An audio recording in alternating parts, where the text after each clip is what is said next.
Good evening, good afternoon, good morning. Thank you everybody for joining us. We're just going to start in a few minutes. We're going to give people a few more minutes to join us. Thank you. Okay, welcome everybody. Welcome to this very important and very timely conversation. I am Jasmine Huggins. I am the Senior Policy and Advocacy Officer at Church World Service. I am very pleased to welcome you all to this conversation. This is promoting women's agency and responding to the climate crisis, a faith-based conversation. Thank you very much for coming to the event. And on behalf of all of the agencies represented here, the Evangelical, Lutheran Church of America, Bread for the World, Mercy International Association, Episcopal Church, and Church World Service, I'm very pleased to welcome you all today. This conversation will last about 90 minutes. We will have 4 12-minute presentations by our guest speakers, and this will be followed by approximately half an hour for questions, some of which we've already received. They were sent to us ahead of time on the registration form, and then we will have a summary and hopefully some conversation about what our next steps could be. First, some housekeeping rules. The webinar will be recorded, and we have started recording already.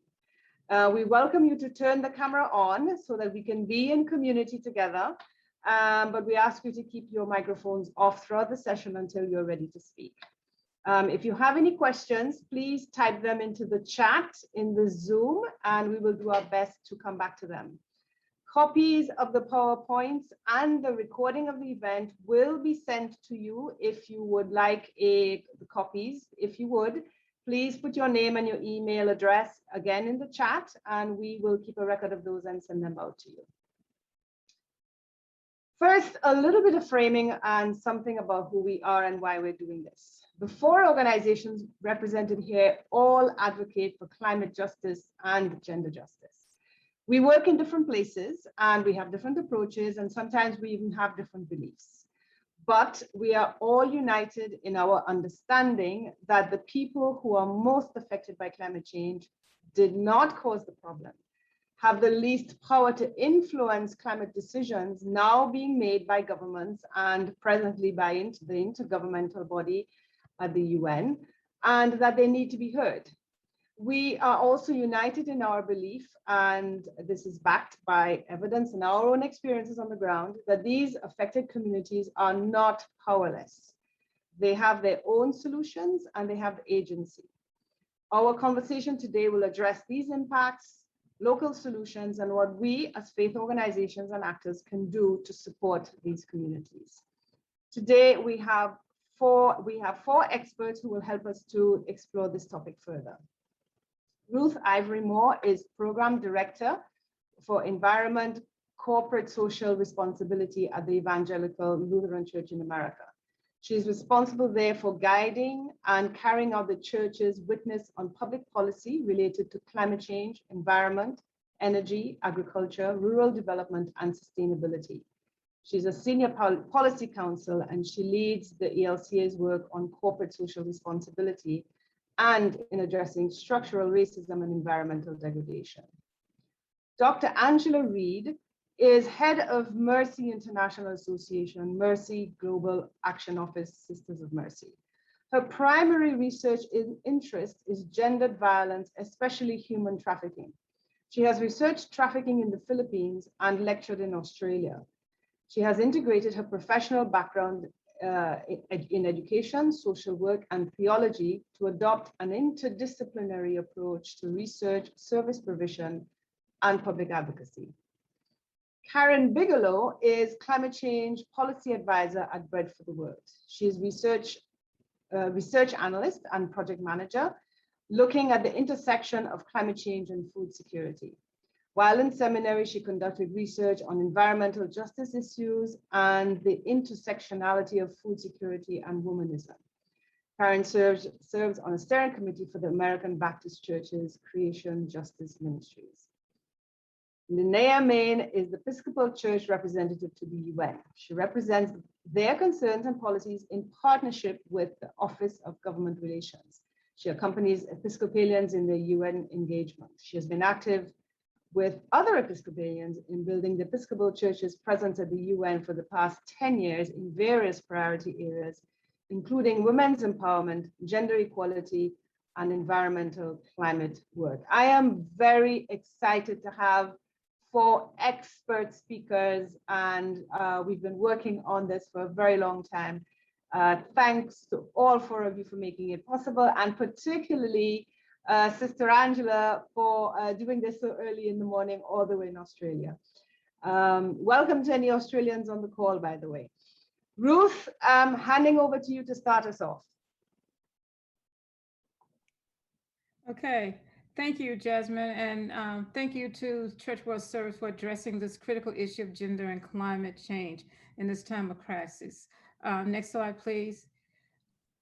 On September 8th, 2018, next slide, yes, thank you. On September 8, 2018, in the morning, I received an email from Ruth Spencer of Antigua Barbuda.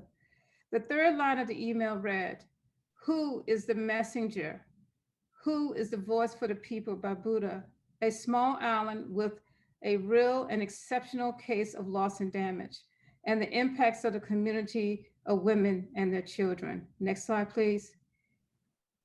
You see, Ruth Spencer is the Global Environment Facility Small Grants Program National Coordinator for Antigua. She connects with people everywhere she goes, in the market, in church, at the parking lot, in the halls of the United Nations.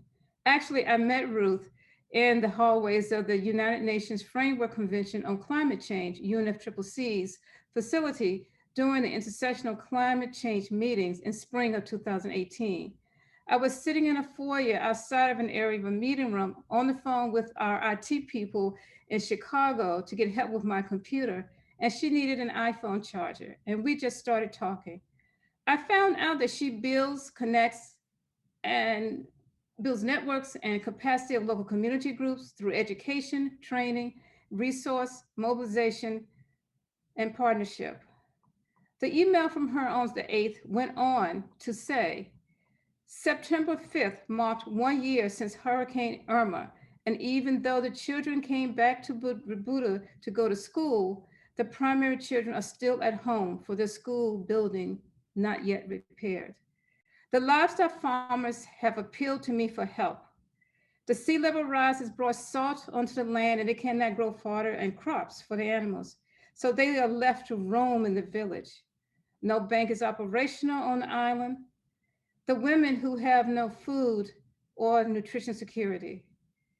The issues of land degradation and biodiversity loss is so high, impacting pollinators and our native species with alien invasive species rampant in the highland.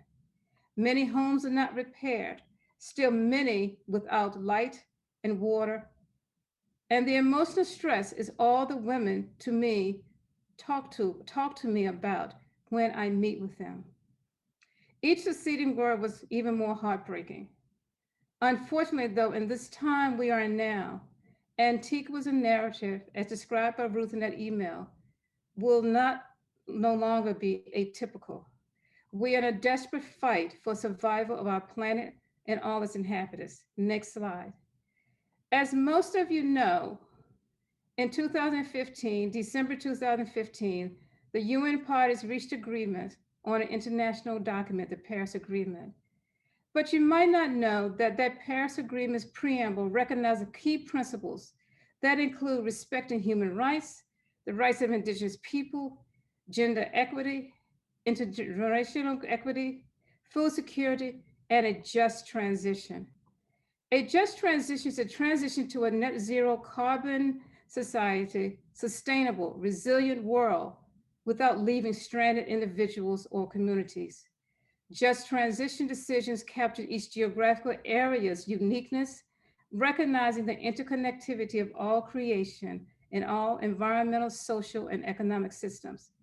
Failure to protect God's creation leads to problems that intensify injustice. During the opening of the intersectional last week, this week, the UNFCCC is hosting its intersectional Climate Change Conference. It's a 3-week virtual event running from May 31st to June 17th. During the opening of this intersessional last week, the Women and Gender Constituency Group opened with an intervention where they stated, "What we need is rights-based and people-centered global climate action that delivers a just transition for all." The group urged parties to deliver upscaled, ambitious, fast-tracked, and gender-responsive climate finance to ensure climate frontline countries and communities are able to better respond and adapt to the urgent and slow onset realities of climate crisis, as well as to address the irrevocable loss and damages. Next slide, please. Addressing and developing solutions in this climate crisis is critical. We must have a transition away from the inequities that currently characterize our current societies. We must begin by looking at currently socially constructed roles and sectors. When we refer to a just transition away from fossil fuels, we must challenge new industries to also transition away from prevailing power structures and sexually desegregated labor forces. Within this, it is important to be aware of intersectional realities, particularly with regards to the intersection of gender, race, and disparities. Gender is often overlooked in policy development. Over the last decade, there has been dramatic shift toward low carbon energy sources to address climate change. The required transition of the energy sector also entails a massive transition of the economy and society away from an economical model obsessed with growth that's linked to fossil fuel exploitation and consumption. However, green energy policies and frameworks often fail to take into account key human rights concerns, particularly gender and women's rights. We need to ease domestic and care responsibility. Women, especially women living in poverty, face multiple obstacles in their enjoyment rights due to domestic care and work that they are expected to perform throughout their life cycle. In poor and economically vulnerable communities, women spend several hours a day performing domestic work related to energy collection, such as biomass for cooking, lighting, and heating. This creates chronic time deficits, limiting the opportunities for women to enjoy their rights, right to education, the right to work, to health. We properly address, there could be significant health benefits in this new transition. The use of biofuel for cooking and heating and lighting and other has caused serious impacts upon women who suffer disproportionately from adverse health effects. It is estimated that every year 4.3 million people, mainly women and children, die as a result of indoor air pollution. A study in Guatemala showed that 50% reduction in smoke exposure related to household cooking is associated with an 18% reduction in physical diagnosis of child pneumonia. And we could go on about the benefits of addressing this crisis that we are in and how gender must be taken into consideration. We must make sure that we understand the impact of natural disasters on gender. We must make sure that we understand and that we include gender consideration as we prepare for natural disasters. We must ensure that women and girls are not left behind during disasters, and urging governments to cooperate in international agreements. Next slide, please. There are at least 4 areas that are critical building blocks in responses for climate. Mitigation and adaptation efforts should systemically and effectively address gender-specific impacts of climate change in areas such as food security, agriculture, fisheries, biodiversity, water, human rights, and peace and security. Financing mechanisms must be flexible enough to reflect women's priorities and needs. The active participation of women in developing a funding criteria and allocation of resources for climate change initiative is critical, particularly at local levels. Technology developments related to climate change should take into account women's specific priorities. needs, and roles, and make full use of their knowledge and their expertise, particularly that of the indigenous folks. Next slide, please. The opportunities for greater female engagement reflect a basis for our work here at the ELCA. Our work is based on a number of social teachings, but in this area, a particular social statement on faith, sexism, and justice, a call to action. In this work, we advocate for and support laws, policies, and practices that respect diverse bodies rather than discriminating against objectifying or devaluing them. Women, girls, and people who identify as non-binary must not be deprived of their human or civil rights. Advocate for and support the eradication of gender-based violence within society by addressing both systemic aspects of violence and the personal responsibility of those who perpetrate them. Advocate for and support economic policies with special concern for raising up women and girls who experience intersecting forms of oppression. We must advocate and support multifaceted understanding of social and economic roles so that neither our human traits, such as courage or compassion, nor our callings, such as business leader or stay-at-home parent, are dictated by our sex, biological, or gender. Encourage and empower all people to use gifts for the sake of the common good. And we must make sure that in disaster management, that the monitoring and prevention of violence against women and girls in post-disaster settings requires a breakdown in traditional silos between government agencies like disaster management, public health, and enforcement. Next slide, please. I close with a statement saying that just like true freedom cannot exist if any one of us is not free, and just as Dr. Martin Luther King Jr. stated, injustice anywhere is a threat to justice everywhere. We are caught in an inescapable network of mutuality. In this climate arena, I would add the phraseology, the interconnectivity of all creation, and that in this climate arena, a just transition cannot be achieved without gender justice. Thank you. Thank you so much, Ruth. I think you've set us off perfectly, giving an overview of the theme. We are going to move straight on to the next presentation, and we will come to questions at the end of the 4 presentations. If you have any questions, please put them in the chat, and we will come back to them when we open up for Q&A. Sister Angela, over to you. Thank you very much. Just set up my, thank you very much. And thank you, Ruth, for that excellent setting of the scene. I think all of you, I admire you all. You're all, it's nighttime post 5 o'clock, and I'm here working in working hours. It's only just after 9 a.m. on Friday here. So you all deserve a gold star. But I want to thank you for the opportunity to share some of my insights into the nexus between human trafficking and climate change. And I think today's discussion is a very important one in that it acknowledges that the impacts of climate change are not gender neutral.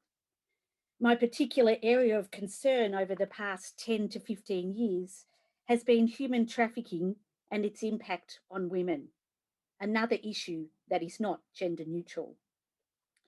I want to acknowledge from the outset that I'm not an expert on climate justice. However, as a woman and a social justice advocate, I'm keen to understand more and more about this global crisis. Excuse me. Today, I hope to raise your curiosity about the relationship between human trafficking and the current global climate crisis. Both issues hugely impact the health and well-being of women and girls, and the vulnerabilities that are exploited in human trafficking are further exacerbated by climate change. In my experience, there's not been a great deal of research undertaken about this relationship, but it's important for us to be aware of the linkages. This morning, I want to share with you the vulnerabilities to trafficking that I recognised in my work with formerly trafficked women and girls. Following that exploration, I'd like to share with you the numerous ways that I, and indeed the Mercy Global Action Office, have worked to incorporate and involve formerly trafficked women in global policy on human trafficking. In the future, and in some instances now, climate change will play a significant part in increasing women and girls' vulnerability to human trafficking.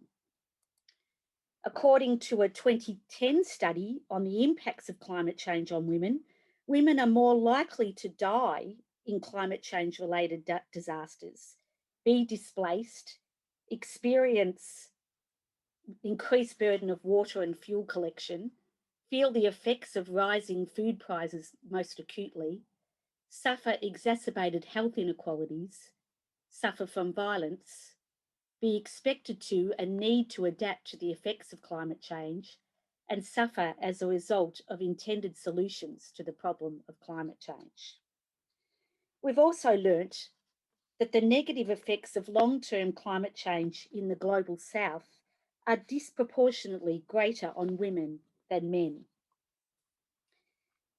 For instance, about 70% of the world's poor are women, most of whom live in areas extremely vulnerable to climate change in the global south. It's therefore imperative to involve women in decision-making processes at all levels and highlight the impacts of long-term trends in climate change.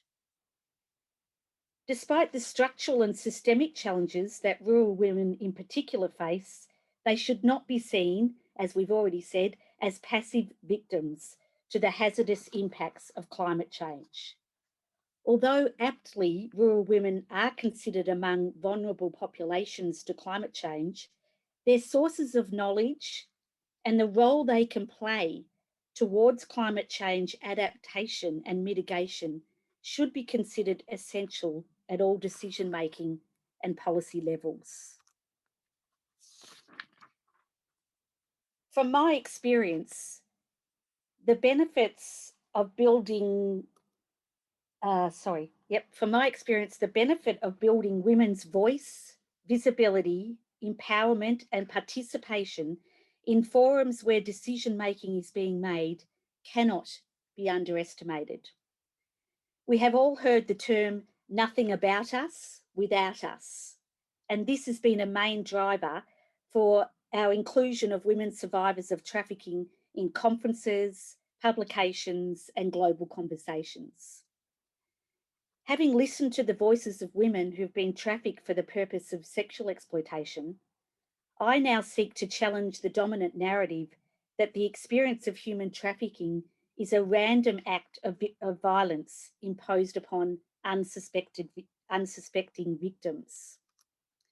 Rather, human trafficking is far more sinister in that it exploits vulnerability, preying on those who have experienced cumulative disadvantage over the life course. For too long, the trafficking phenomenon has been presented in sensationalist terms. The problem with such an overrepresentation of these sensationalized accounts is that the depth and complexity of the experience is overlooked.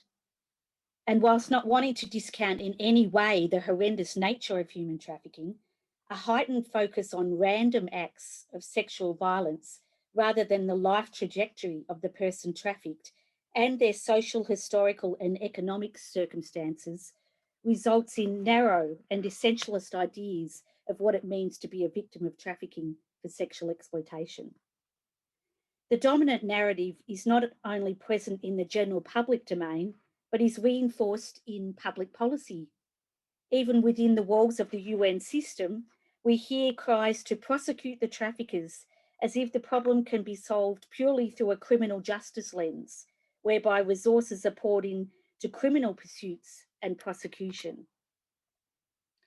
There are a number of paradigms in which causal links are made to trafficking, namely globalisation, economics, migration, gender, and organised crime. However, by far the most dominant is the organised crime paradigm. Anti-trafficking expert Jonathan Todres states, current anti-trafficking law and advocacy continues to pay too little attention to the root causes of this exploitation. The lack of emphasis on prevention reflects the popular notions that rescue is what is needed. Other stories of trafficking for sexual exploitation that are not heard or attract little attention in public discourse do not necessarily have the same impact as sensationalized accounts. These stories tell us that trafficking for sexual exploitation can occur in less overt ways, whereby a woman becomes a victim of sexual exploitation throughout her life course, through a more systemic process of victimization. Formerly trafficked women speak of rural isolation, lack of access to education, experiences of domestic violence and abuse, and lack of community connectedness, leading to trafficking. Not only do these stories need to be heard, they need to be recognised as providing valid knowledge, enabling a more comprehensive understanding of trafficking for sexual exploitation to emerge and to give shape to local and global policy and service responses to human trafficking. This has been a constant catch cry of mine while working at the UN to change the trafficking narrative. Only in hearing these accounts can we work towards genuine solutions, adaptations, and prevention. Enabling those who were trafficked to give voice to their experience has been a key aim of my work. By illuminating and bringing to the fore their stories, we can gain significant insights and understandings into the human trafficking experience. In privileging their voices, we recognise the women as experts and prioritise their experience and insights in addressing the phenomenon of sex trafficking.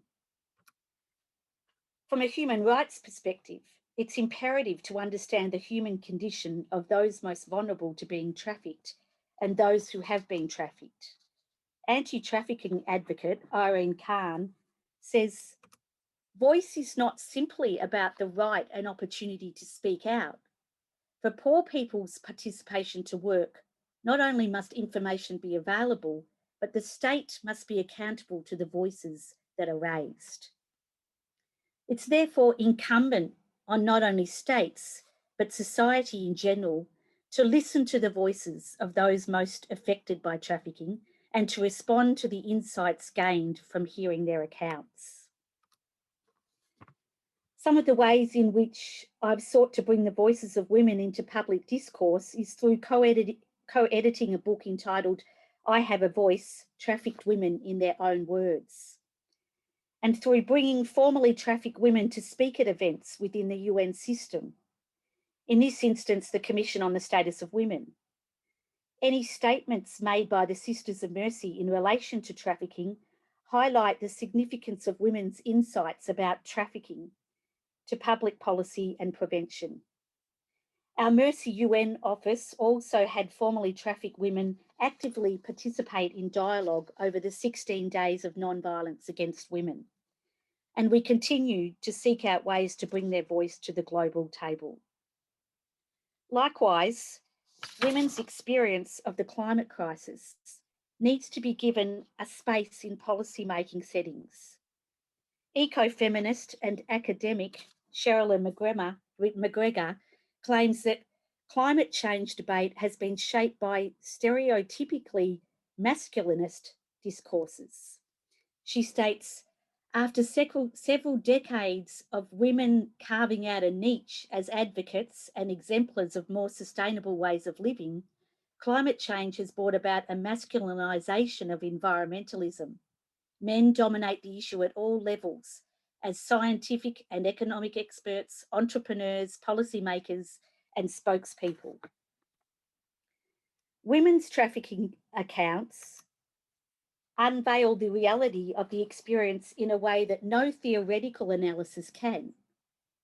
In their accounts, which indicate multiple oppressions, including gender discrimination, poverty, rural isolation, limited educational opportunities, and family disintegration, The women challenge the view that being trafficked for sexual exploitation is a single isolated event in their lives. Instead, they draw attention to human rights violations and systemic oppression across the life trajectory. I therefore assert that sex trafficking occurs with the confluence of factors where global and local forces intersect with individual vulnerability. It is these fundamental factors that must be addressed in order to reduce vulnerability to human trafficking. Given the unequal distribution of resources and inequality generally, women are unlikely to have the necessary resources to cope with the changes brought by climate change and very likely to suffer a worsening of their everyday conditions. At the same time, women have been proactive in responding to the climate crisis in creative ways. Climate activist and academic Sherilyn McGregor states, shedding light on the gender dimensions of climate change will enable a more accurate diagnosis and a more promising cure than is possible with a gender-neutral approach. My argument is that any attempt to tackle climate change that excludes a gender analysis will be insufficient, unjust, and therefore unsustainable. Therefore, in order to counter the image of women as powerless victims of climate stresses and natural disasters, women impacted by climate change must have opportunities to share the various short and long-term strategies that they have used to adapt to and resist harsh environmental conditions and political marginalisation. Climate change activist Skinner says this gender imbalance not only results in unrepresentative policies, but it also denies women the right to participate and have a political voice. To conclude, in order to ensure climate justice responses, there must be a critical feminist approach to promoting women's agency in responding to the climate crisis. This means privileging women's voices, recognising women as experts, critiquing sources of social, structural, economic, and political and environmental inequality. And you'll see there those two pictures of two very significant women, Berta Cáceres, who we know passed away as a human rights defender for the people of Honduras and the rights of the environment. And of course, Greta Thunberg, who is a wonderful spokesperson on behalf of women and girls. So I leave you with those reflections. Thank you. Thank you so much, Sister Angela. That was fantastic.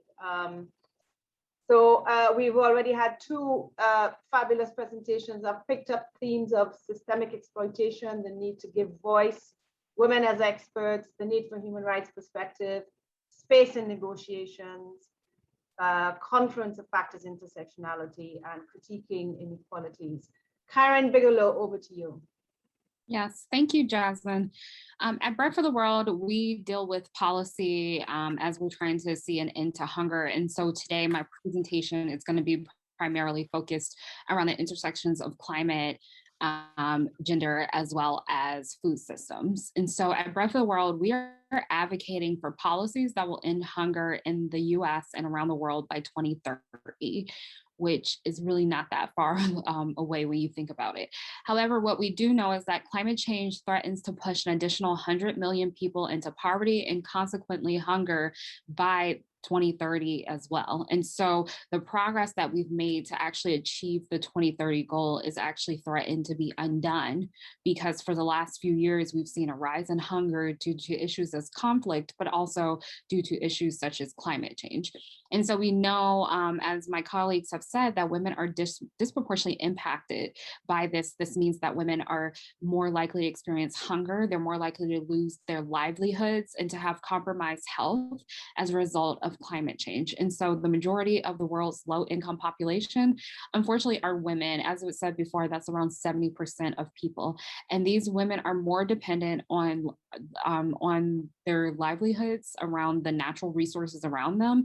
And this is greatly threatened by climate change. And so what we see is that women's agency is key to addressing climate change and ending hunger in a sustainable manner around the world. And so, however, some barriers and opportunities that are missed due to the limited agency that many women and girls face on a daily basis. And so some of the barriers that I've identified is the issue of agriculture and land ownership. Women often experience restricted land rights, lack of access to financial resources, training, and technology, and limited access to political decision-making spheres, which prevent them from playing a full role in tackling climate change and other environmental issues. And why this is important is because women are key to attaining food production in a sustainable manner in order to end food security. And that's because women produce more than 50% of the food grown worldwide. Women account for over 50% of farmers around the world. And so if women do not have agency, then that really means that the issues related to climate change are just really not attainable without the presence and full participation of women, including their expertise. And so despite this fact, women still remain disenfranchised from receiving equality to their male counterparts and equitable resources as well. Women face barriers at the household level, in their communities, at the country level, and through policies which prevent them from being able to fully participate in sustainable production despite a strong presence in food production. And as said before, women account for around half of farmers globally. In Asia and Africa, 43% and 47% of farmers are respectively women. And we see that also 45 to 80% of all food production in low GDP countries are produced by women. And so this is not a small amount of food and other consequences for when women are not able to have full agency. And even though we see that women can produce even as much as 80% of all food production, we also know that women only account for anywhere from 10 to 20% of landowners. And so some countries do not even give women the right to even own land, even in 2021. And so if women get access to the same resources and education as men, food production by women would increase by 30% globally. At that rate, that could mean that 150 million people would less have to experience hunger globally. Access to economic resources, especially land, is essential to increasing the agency and rights of women in agriculture. Without land ownership, women do not have the agency to make the best decisions for their households, communities, or personal finances, especially in the wake of a climate crisis, such as a natural disaster. And women are dependent upon the natural resources for their livelihoods, and thus the agency of women is cannot be separated from our global food systems. And most nations do give women rights to land to the same extent as their husbands. However, men still overwhelmingly own more land than women. Fixing this would be a challenging feat since most arable land around the world is privately owned, but this can be done by government in order to redistribute land and also to give away public lands as well. Since most of the land is through family control, this would be essential to making sure that women have access to land that they have sovereignty over. And so women have a strong body of knowledge and expertise that can be used in climate change mitigation, disaster reduction, and adaptation strategies. Furthermore, women's responsibilities in households and communities as stewards of natural and household resources positions them to lead on climate issues. Another area that I've identified as a barrier or an opportunity is actually resource management. It is well documented that women in rural areas in particular play a key role in environmental and natural resource management. Women's active involvement in agriculture makes them key stakeholders to be effective in environmental management. Hence, women and their livelihoods activities are particularly vulnerable to the risk posed by environmental depletion and natural disasters. Ironically, women have a wealth of knowledge that can be helpful in adaptation of climate change. However, they often do not have the platform, the resources, or the sovereignty needed to cope.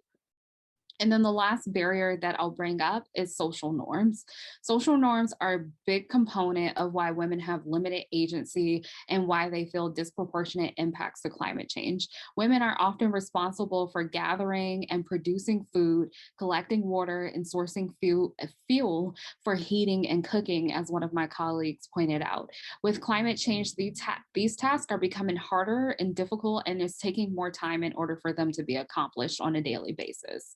And social norms often require women to stay behind during natural disasters, to stay with elders or children, any population that may not be able to be as mobile. And when women are able to escape, they're more susceptible to being placed in unsafe, overcrowded shelters due to a lack of assets such as savings, property, and land. And so in the context of a natural disaster such as a cyclone or floods, that require women to move, they're often more vulnerable to death because of that. And then we also find that because of cultural constraints and lack of health care, many women are vulnerable when they are allowed to go to shelters. And we actually find that it becomes worse for women who sometimes choose not to go to shelters out of a fear of assault or violence that they may experience within a shelter. And so as a part of my concluding thoughts and recommendations, there really is not enough data globally to monitor the progress of countries when it comes to the efforts to resource women in ways that will increase their agency and thus their ability to address climate change. Even when you look at the Sustainable Development Goals, Goal 5 is around equity or equality for women and girls.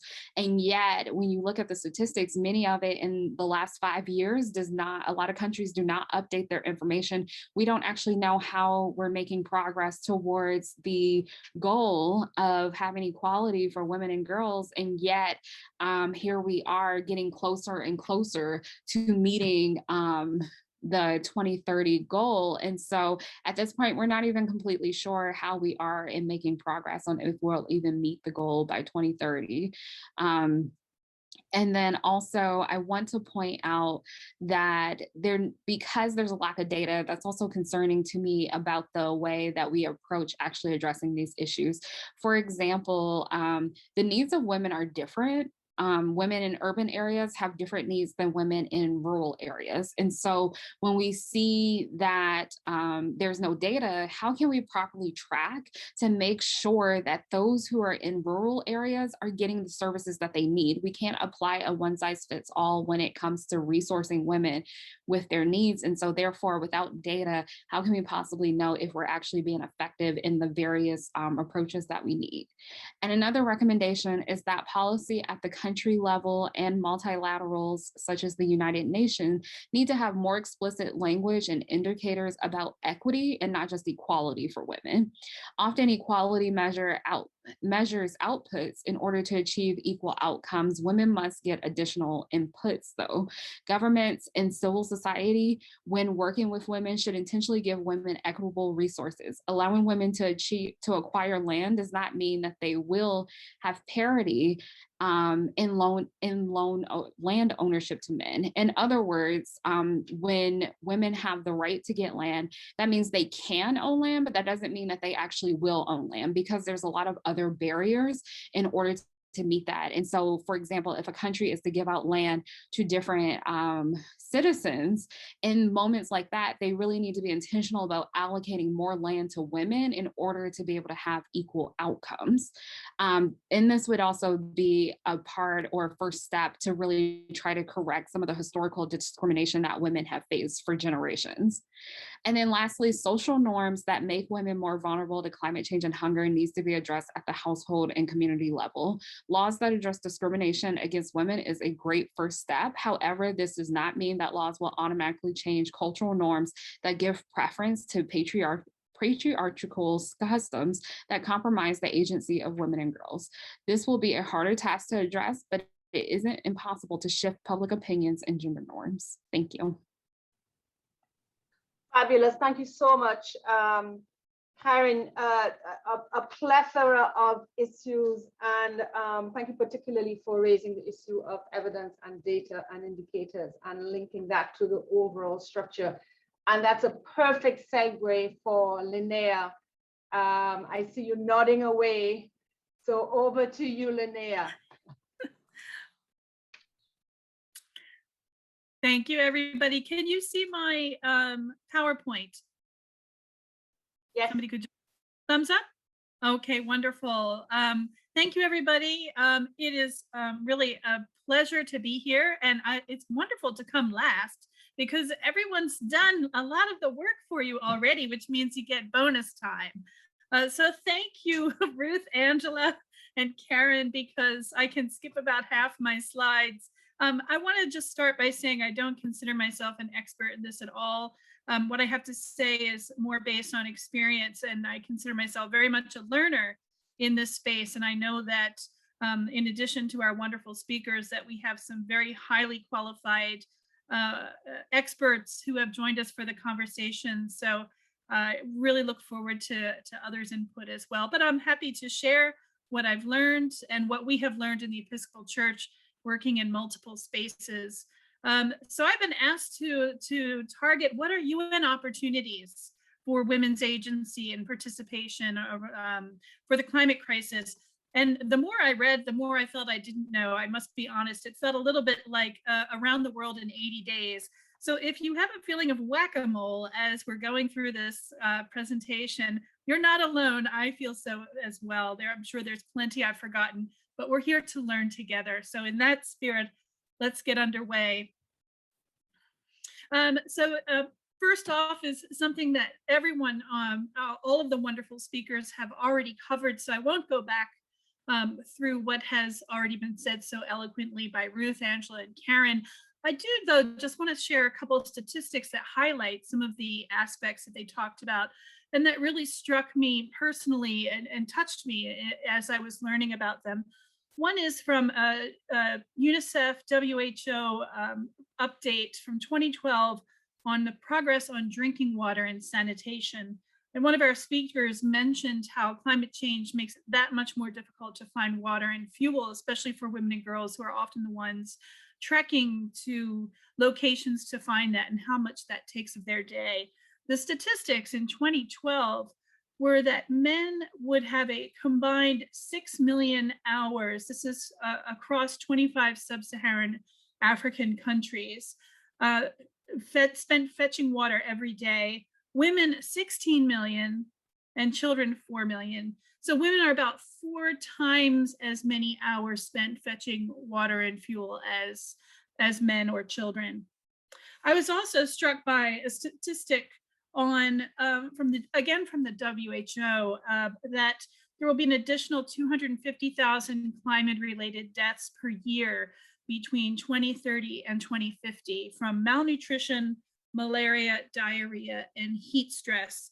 Anyone who has been in New York City over the last few days can relate to what heat stress is, but that is, of course, not nearly as potent as what is being felt elsewhere.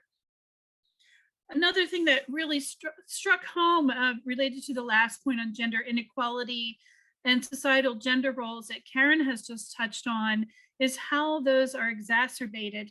And the fact that in disasters, one of the things that I read is that women and girls are often the last to eat or to be rescued. They're the ones who are left behind. They're the ones that are holding the families together. They're the ones that are left behind taking care of properties that may be disabled or destroyed, as usually the men in the family are the ones who are going out and finding the resources. So that is another way in which women are impacted for the worse by climate change. A couple nice infographics if you go on Google, and this one is from the FAO, that illustrate some of the gender differentiated impacts of climate change on women. I won't go through this in detail because of time and because this will be recorded, but I invite you to have a closer look. FAO has several different nice infographics on its site that illustrate the ways in which climate change affects food supplies, food insecurity. And I recommend this source as well, although it is quite dated. I think it's at least 10 years old at this point, and I've only copied the very title of it. But I recommend for those of you who are really getting into the subject for the first time, it covers several different lenses and has a huge list of resources. And somebody mentioned that research is needed. And that is one problem that I found in doing research for this, was finding a single source. Much like gender, climate is everywhere. And so trying to find a home for it is a challenge. This is a good resource for those who are wanting to explore the different dimensions between gender and climate change. So several of our speakers mentioned agency. And one of the things I found in doing research across the board on this subject is the holding up those two ideas, that women and girls are more vulnerable, and yet women and girls are also agents for change. They're entrepreneurs, they're innovators. That's the whole subject of our discussion today. And here are just a few of the ideas that are presented in various fora across the United Nations and various pieces of literature. I had to add a little poetic touch at the bottom: storytellers, speakers, stakeholders, sovereigns, and superstars. And we are resilient resistors. We have been through so much. Resilience is key to what women and girls go through in life in many times, and that resilience itself is agency. So apologies for those of you who may not work directly with the UN system. We like to talk about UN alphabet soup. This is just a sampling of potential mapping possibilities when you're thinking of where does climate and gender fit together in the UN system. How do we identify those opportunities to tackle that or to tap into that agency? The main idea to keep in mind, and I see myself very much in a strategist mold when I say this, is that the targeting what you want to say and what you want to do in relation to such a vast bureaucracy and potential for change as the United Nations is to understand what your entry point is, or entry points. And many times that relates to what the consequences are of climate change. So on the left, you'll see some of the ones that we have mentioned by our previous speakers, and some of the UN agencies. In this case, I haven't even gone into the General Assembly or the Security Council very much, just to identify a few of the top agencies who in some way are working on climate and gender, whether that is officially or unofficially. I can give a couple examples of that. What needs to be done? We talked about the policy side and the fact that there isn't as much research out there and as much data as we might have expected. And so these are some of the talking points that have come up in various spheres. Some of them are from NGOs, some of them are from UN Women, some of them are from the UNFCCC. I've just taken some highlights. Some of them you will recognize as Agenda 2030 language. This is by no means exhaustive, but it gives you an idea of some of the ways in which we need to move forward together to tap into that agency. So mapping the UN system, I don't want to talk about what we haven't experienced in the Episcopal Church, because that I really don't think we would have that much to say. You could get a directory and find that out yourself. We certainly don't pretend to know everything. I wanted to highlight just a few of the major, what seems to me, at least at this point in my understanding, some of the major areas in which climate and gender are being discussed. Two of the biggest are the climate spaces and the women's spaces. Seems very simplistic, but if you were going to choose to focus your time, then that is what we would probably recommend.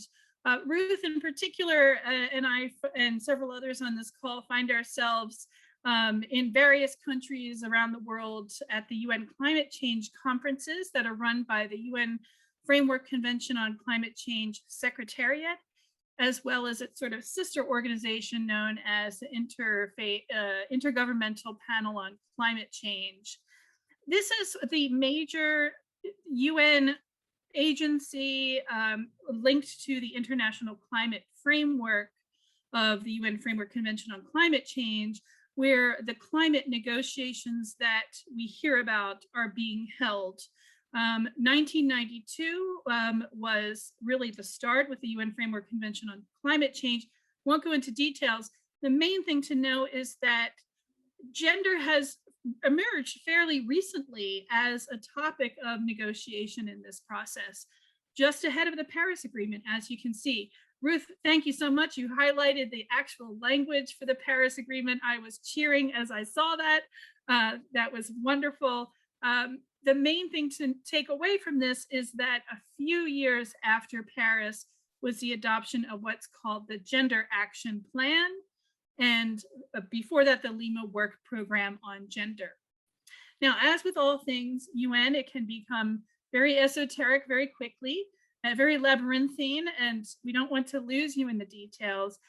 The main takeaway, if you can hold on to this, is the website link at the bottom, where you can access all of these major opportunities for either participating directly in the climate negotiations, if you're attached to an NGO that has accreditation, or participating informally, and there are plenty of ways to do that. We can give you all kinds of tips and tricks to connect and to make your voice heard, as well as the voices of the women and girls that you are representing and the points that you are lifting up. There is on this list here both intergovernmental sources and bodies, as well as faith-based bodies such as the Interfaith Liaison Committee, which is one of the major organizers of our advocacy and faith efforts around the UN Climate Change Conference. So just a little touch about the Gender Action Plan, which is the really exciting development of the last few years. This very nice infographic comes from the UNFCCC. The Gender Action Plan provides several different opportunities over a 5-year time period to focus on gender action and mainstreaming across UNFCCC policies, programs. And this is, if you want, the infographic, again, from the same website, that explains the priority areas and how the two fit together. It does get very technical very quickly, and I want to make sure we don't lose the wider scope. So here is the language. It'll be in the recording of the PowerPoint, and we'll be sharing it with you afterwards. And for those of you who are on the technical and policies side, you will have a delightful time getting into the weeds of how these things work in terms of national policy. For the rest of us, we'll keep going for tonight. We only have so much time.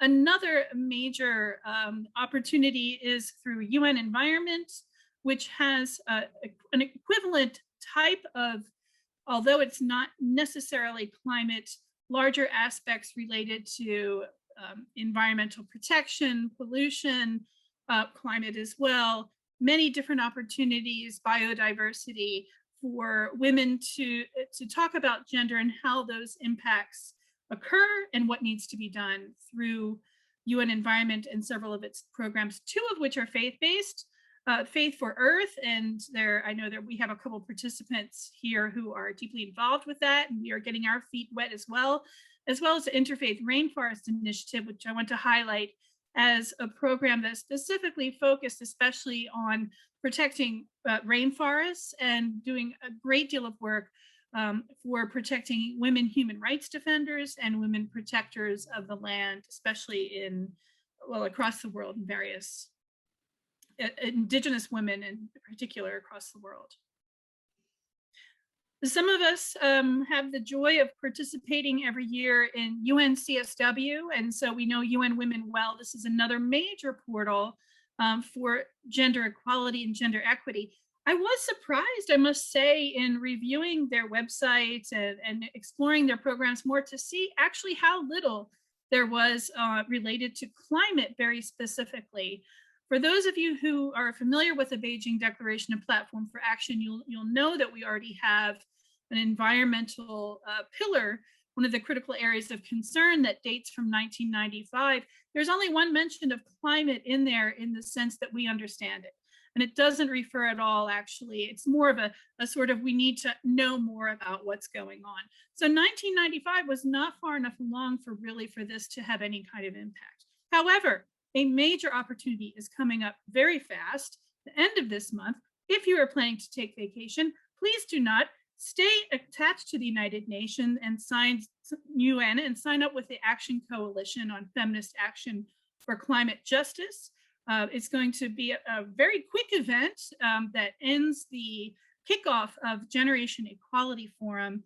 The important thing to take away is it's an opportunity for commitment making for your organization, and I believe there may even be individual commitment making. And there is one action coalition very specifically focused on feminist action for climate justice. I highly recommend that you go to their website. I didn't put their talking points in here, but they have a very clear program for what is needed. And it's a real opportunity. This is the platform that is expected to last for at least 5 years. So we're beginning to see UN Women, excuse me, and other UN agencies that didn't focus before on climate now starting to branch out as climate change becomes more urgent.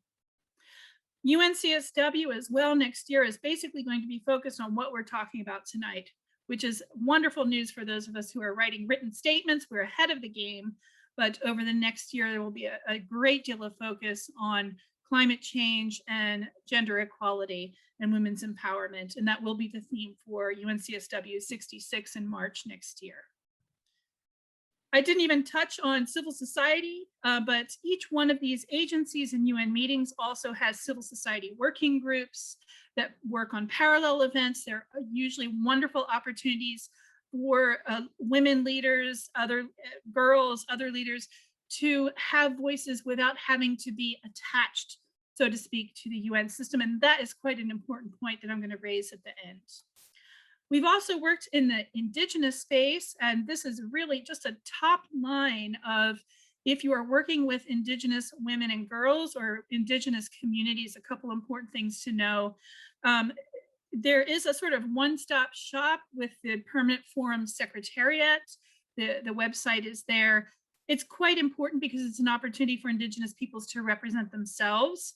There is quite a lot of focus on climate throughout the discussions and parallel events. It's a wonderful opportunity if you have Indigenous peoples in your constituencies to bring them so that they can have their voices heard by them, their own voices heard, as opposed to those of us who are talking heads representing them in these spaces, which is obviously not what we want. The second one, related to the UNFCCC, is very important. It's new. It is a platform by which Indigenous peoples can represent themselves at the UNFCCC climate change conferences without needing to go through an organization that vets them, which is enormously important in order to respect the rights of Indigenous peoples and the idea of free, prior, and informed consent. The SDGs, I'm sure, are familiar to all of us, so I will quickly skip over this because I'm sure I'm out of time. The main thing to note is that gender equality is goal 5. Some of the targets do relate to climate change, and climate change itself is related to just about every target. Through the HLPF, there are opportunities, again, to connect to what national governments are doing and hold them accountable by participating in that process. And of course, that's the positive goal to which we are moving in terms of eradicating poverty and achieving sustainable development. So I'll just end with a couple quick notes from our lessons from the Episcopal Church. These are my own, so this is not church policy I'm sharing with you. It's just, here's what we've done, and here are some takeaways that might be helpful to others. One of the things that we have that strikes me that is powerful is the idea nothing about us without us that was mentioned, that there is nothing that replaces the voice of someone who is experiencing this for real, for themselves, as opposed to those of us who are communicators of those voices or representing those voices or advocating on behalf of those voices and those people. And to the extent that those of us who have the opportunity and privilege to be representatives in these spaces, to be able to pass the mic, create the space and pass the mic for local people in the front lines to be heard is enormously powerful. We've also found that innovations are happening regardless of obstacles, especially around adaptation, are happening at the local level without the church's knowledge. People are just doing it because it's happening in their backyard. And so the solutions are grassroots, they're organic, and they're often led by women and girls. We've also found it's important to work on the potential for disconnect between the local and the global and the national in between. That if we who work at the global spaces in the United Nations, for example, don't know what's happening on the ground, then we're just lifting up talking points or ideologies without actually connecting to the real lived experience of people as it relates to what we are trying to accomplish on their behalf at the UN. The other thing is that we absolutely need church-wide commitments, institutional backing in terms of governing policies and financing. Since 2015, we have had a department for creation care. It's one of our top 3 priorities as a church. There's financing behind it, and that makes an enormous difference in terms of what we are able to accomplish. One last slide, same thing. I just want to lift up this woman in particular. Her name is Bernadette, and she's part of the Gwich'in Nation in Alaska. She lives very close to the Arctic National Wildlife Refuge. She's worked with the United Nations. She's been there with us and on her own. I lift her up in particular because she's an example of a woman leader who is experiencing climate change very directly. Her peoples follow the caribou, who are moving further and further away because of the loss of their habitat. As a result, they're having to move, and it's becoming harder for them to find food sources as well. Their livelihood is in danger, and it's enormously important that her voice in Alaska gets to the United Nations. And so she comes and she organizes these marches. And it's that kind of person who has that experience, but also the opportunities and the connections to be heard in these spaces. People like Greta Thunberg, another good example, which is going to help make the change possible. So I just wanted to mention her as well as a local Indigenous leader who is using her voice and her agency to lift up the issues facing her people. And I think that's it. Thank you so much for your time. I hope that's given you some ideas. Would love to chat more, but I look forward to connecting and learning together over the next few years. Thank you. Thanks a million, Linnea, for that overview of the UN system and the different spaces where we can get involved. I think the CSW, the Commission on the Status of Women, next year is going to be a huge opportunity for all of us here on the call, and hopefully networks beyond this call to lift up climate change from whatever position where, you know, if hunger, trafficking, agriculture, disasters. What I have taken away from this conversation and your presentations is that there is nothing which is going to be left untouched by climate change. It is going to affect everything. And not only that, but it is going to make the lives of women that were already very difficult because of, you know, what Karen said, what everybody has said, systemic norms, discrimination, intersections, everything that was already pretty bad is going to get ostensibly worse.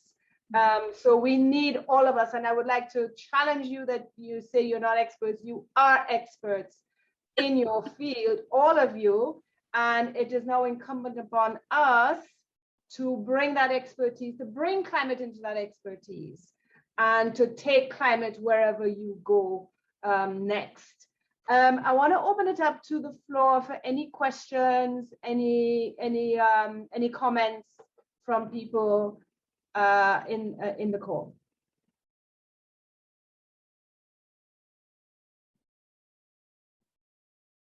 Nothing? Okay, I have a few questions. So I'm going to start with Linnea because we just spoke. Just quickly, what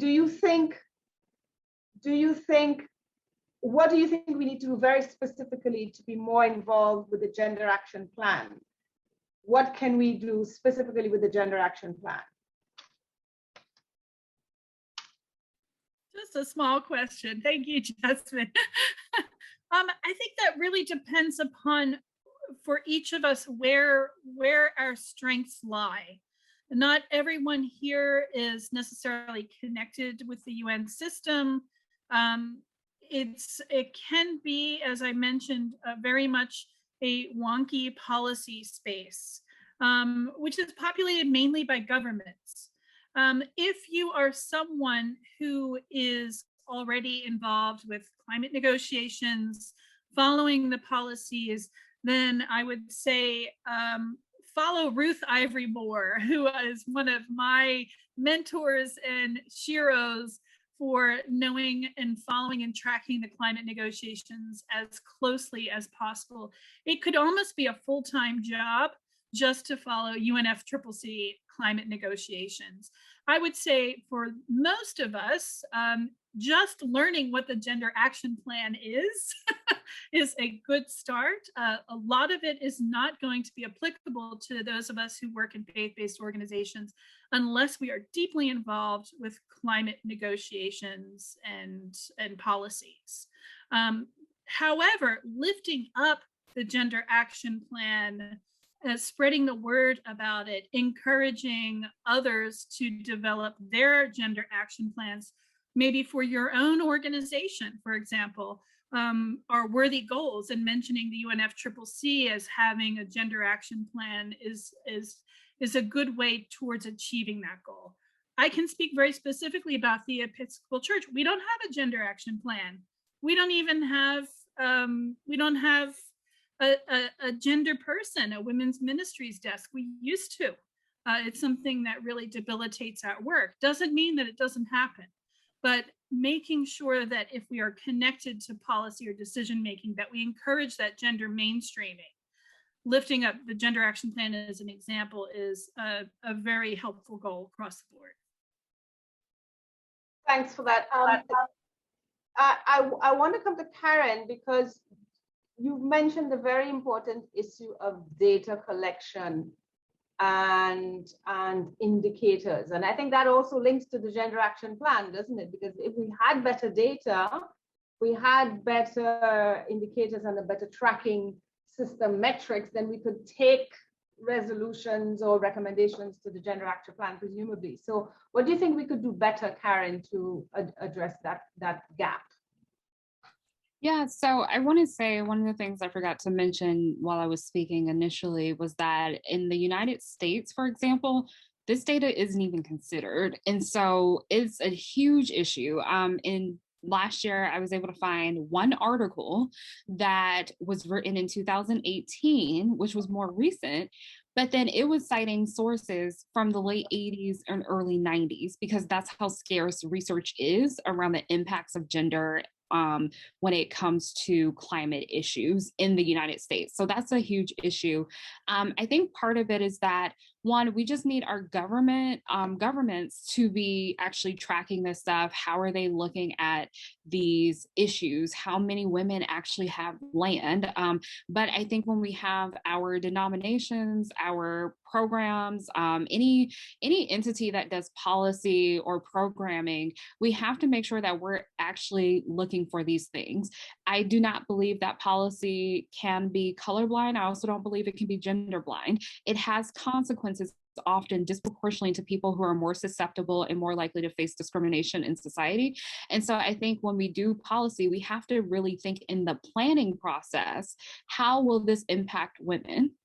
And then to take a step further, how will this impact women in marginalized communities, such as in the United States? We would ask, like, how would this impact Indigenous women? How would this impact Black women? How would this impact Latinas? And so when it comes to that, we really have to be intentional in the planning process about how are women being impacted? How can we make sure that we're addressing or even use these programs to help close some of the gaps that we see in society? How can these opportunities close some of the discrimination that women face on a daily basis? And so it's not easy, but it is something that is feasible. And it really does mean that you have to kind of take a slower process when you're going through the planning and implementing process to make sure that you're asking those questions and not just continue to go with the day by day process, which is often rushed once we get into, rhythms in our organizations. That's great. And when you say we, you mean both governments and faith-based organizations? Yes, definitely. All entities that have an impact on people of any sort. Great. Thanks for that. We have one question. Alison, I'll come back to your question. But I just want to ask Ruth. So we've heard from Linnea already that you are experts on a lot of this stuff. I want to ask you specifically, what can churches do better to address this gender gap? We've heard that, there's voice, there's visibility, there's money, there's so many issues. What do we need to do better as faith-based organizations to look at this issue? Sorry, I need to unmute. I think we need to be present. We need to be present in all these spaces. And we need to make sure that our voices are heard. And what I do find, what I do find in this space, in this policy space, is that we need to push to make sure our voices are heard. Typically, what will happen is that you will get civil society, but it would be the E or the secular NGOs who will be the ones who will be seen as the go-to folk, right? And so what we need to make sure is that we showcase our expertise.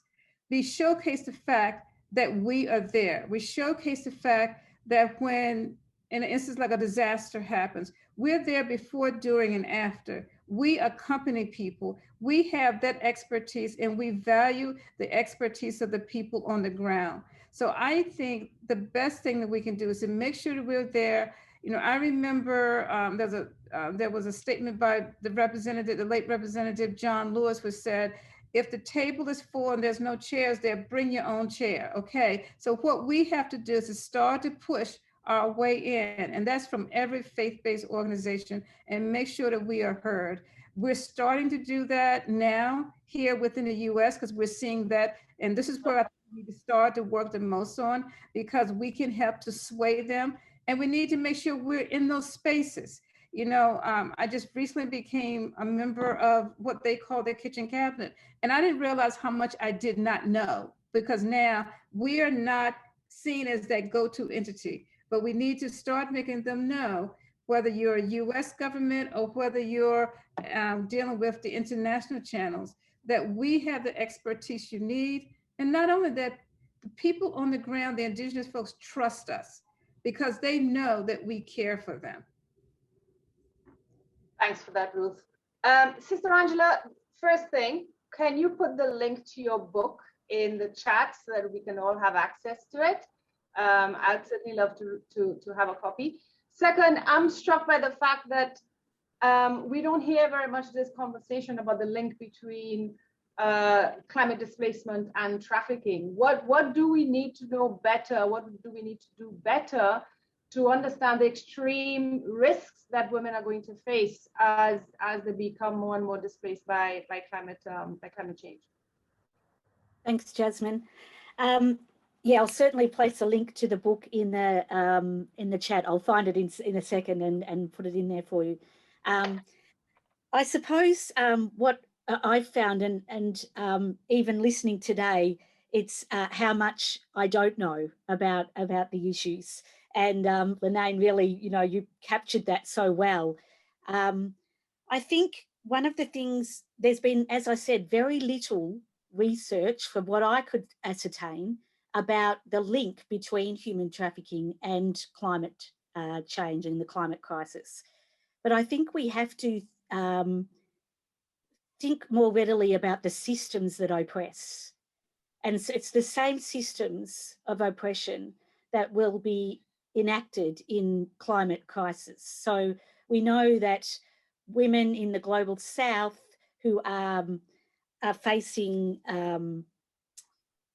marginalisation and poverty are more likely to experience trafficking. And we know that that same group of people are just as vulnerable to the extreme outcomes of climate events, weather events as a result of climate. So I think we need to join the dots more often and try and make those links so that we can speak a common language across the different issues. That would be my recommendation. Understood. That's great. Thank you. We have one question from Alison Kelly. Over to you, Alison. Thank you. And in fact, some of what I was hoping to ask is already indirectly been addressed by these kind of comments. But first, I would just like to thank all of the four speakers for really, really insightful kinds of inputs, and also for Jasmine, your summing up, because I think, as has just been said, it's been really interesting to hear the specifics, but then also, as Angela has just said, the same systems of oppression. So my question then is really, well, I was going to start with this very specific question because Linnea raised the Gender Action Plan, and I didn't refresh my mind on the details of here, but when the first Gender Action Plan was reviewed, it was only a handful of countries, I mean, very few countries who even bothered to participate in the review. And most of those who even bothered to participate in that review hadn't really done anything in relation to that framework. So my question is specifically then, how do we, because we do have limited resources, how do we actually come together to say, well, you know, what might be the most effective of the kinds of mechanisms and tools we have to use to try and promote change? And here I think I am talking mostly about change in terms of government action and government accountability, because we know that they have to, you know, there's reporting on Goal 5, there's the Gender Action Plan, there's the, you know, all of the different kinds of things that are already happening. So how do we, you know, as faith actors and faith actors who also work with secular actors and others, how do we join those dots, I guess, is the question. So I don't know who to answer that, but thank you. I'd be happy to, Jasmine, if I Go for it. jump in. Yeah, I'm going to make a very specific suggestion. Let's have a parallel event. I think that one of the challenges we face is, and I think our speakers have highlighted this, is that this is such a broad issue that you could tackle it from so many different angles. And in that sense, it's everywhere and it's nowhere. So perhaps if we want to look at what we could do as faith-based actors, then perhaps, and Ruth is wonderful at organizing this kind of one-day event on promoting good trouble, and maybe this could be the next one. I don't want to voluntold you, Ruth, but I think if we could, it's worth a brainstorm, I think, because probably most of us are not aware of what's in the Gender Action Plan, and that includes myself, I'll be frank, and how it applies to us as faith-based actors. we may or may not be going to the UN climate change conferences, but the Gender Action Plan can be a beacon for what we could do while we're there, but also how we can take that into other UN spaces as well. So I think that would be a great first approach. That's great. Any other thoughts, Ruth? Do you want to come back on that? No, I agree with everything Linnea just said, and there are a lot of entities that are involved with the Gender Action Plan, and that are involved. There is a UNFCCC gender team, so getting involved with that UNFCCC gender team would be key. I mentioned the group that gave a number of interventions in doing the SB, and that might be one way that we could do something parallel, is to be prepared to do interventions. And because I think where I see that we are missing is that typically these the more secular NGOs are the ones who make those interventions. So those are the people that the UNFCCC and those type agencies go to. So getting involved with that. And also with areas like, a lot of time what will happen at the at the COPs, you will see the main agenda, and the main agenda will be going through negotiations, let's say Article 6, or be looking at modalities. But you have to be very careful and look, and you see the gender specific issues a lot of times as a separate sort of, it's not a side event, but it's on a separate track. And if you're not knowing to watch that. So I would suggest that I do like the idea of, doing our parallel thing, but then making sure that we do also be aware of where this is happening. And it means extra time, but become part of these other organizations like the WIDOs and like the WGCs and the gender and the UNFCCC gender team, so that you can be on the email list and be there to do that. But I think it is time probably for a faith-based gender group. I really do. Sister Angela, your thoughts on that? Are you any other ways we need to connect the dots? Well, I mean, I'm just absolutely delighted to hear the different things that have been expressed already, and I couldn't agree more. I would be very interested in working together as a faith-based organisation on gender issues, and I'm just excited by the prospects. Thank you. Great, great. Karen, your thoughts? Yes, I'm down for all of that. But then also, I would just add that many of our denominations do have climate, environmental, or in general policy organizations or departments. And so when it comes to it, I think also we can use these declarations that often come out of these events as kind of our guiding post for policy that we do, and also just how can we better live out in our own programming for a lot of these programs. And so I do think that even if we can't necessarily influence the process, it is something where we can use it as a way that we, something for us to work towards in order to play our part in achieving these goals. Wonderful. So I think we can all end with consensus on that idea. And we have Mavis, who's put in the chat, I support the idea of a side event. Voices of Pacific women will be very important in the discussion.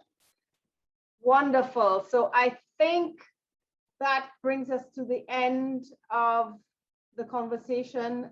Thank you so much to our speakers. I mean, it's been really, really inspiring, wonderful. I'm so thrilled to have you on board.